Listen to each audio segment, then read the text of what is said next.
बॉलीवुड में ना जैसे एक चैप्टर ही बंद हो गया है। और ये तब होता है जब एक लेजेंड दूसरे लेजेंड को एक ऐसी श्रद्धांजलि देता है जो सीधे दिल को छू जाती है। तो आज हम बात कर रहे हैं अमिताभ बच्चन की और धर्मेंद्र को दी गई उनकी भावुक विदाई की।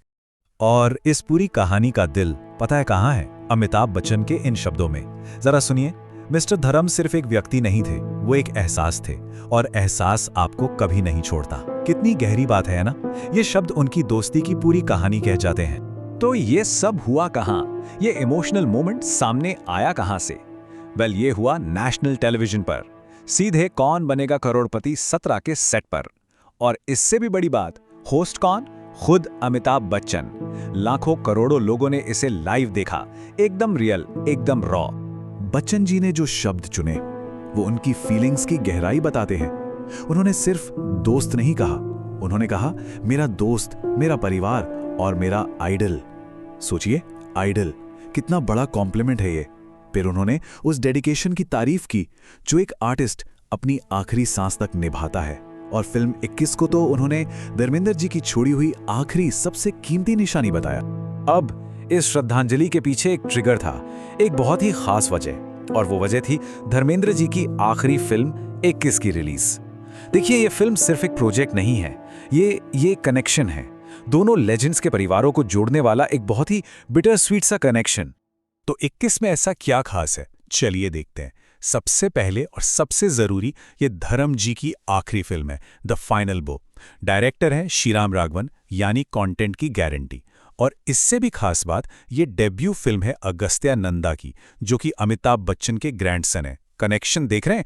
एक लेजेंड का एंड और दूसरे लेजेंड के ग्रैंडसन की शुरुआत, सब एक ही फिल्म में। ये 1 जनवरी 2026 को रिलीज हुई, जैसे एक नए दौर की शुरुआत। लेकिन इस कहानी में एक थोड़ा सा दिल को अजीब सा लगने वाला पहलू भी है। फिल्म ने अपने पहले दिन 1 करोड़ से भी कम कमाए, और ये चीज़ हमें याद दिलाती है कि 21 की जो लेगेसी है ना, वो बॉक्स ऑफिस नंबर्स में नहीं है। उसकी लेगेसी तो इन फीलिंग्स में है, इन यादों में है।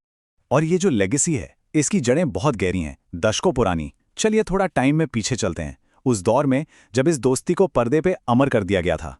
जी हाँ, हम बात कर रहे हैं क्लासिक फिल्म शोले की और जय वीरू की उस जोड़ी की जिसे कोई भूल ही नहीं सकता।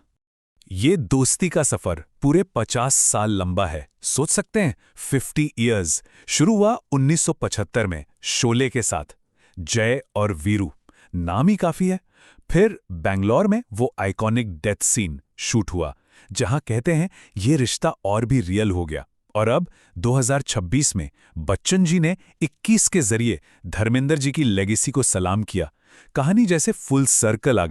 तो एक तरफ था 1975 और दूसरी तरफ है 2026। 2 अलग दौर, लेकिन बॉन्ड एक ही। तब शोले ने दोस्ती की मिसाल पेश की थी, सिनेमा में फ्रेंडशिप का मतलब ही बदल दिया था। और अब 21 ने परिवार, विरासत और इस श्रद्धांजलि के थ्रू उसी दोस्ती का आखिरी और शायद सबसे इमोशनल चैप्टर लिख दिया है। बच्चन जी ने शोले के उस डेथ सीन का एक बड़ा ही पर्सनल किस्सा शेयर किया। उन्होंने बताया कि जब वो सीन शूट हो रहा था तो पर्दे पर जो दर्द दिखा ना, वो असली था। क्यों? क्योंकि धर्म जी ने उन्हें इतनी जोर से पकड़ा हुआ था कि वो दर्द, वो तकलीफ नेचुरल एक्टिंग बन गई। ये किस्सा ही बता देता है कि उनका बॉन्ड कितना रियल और कितना गहरा था।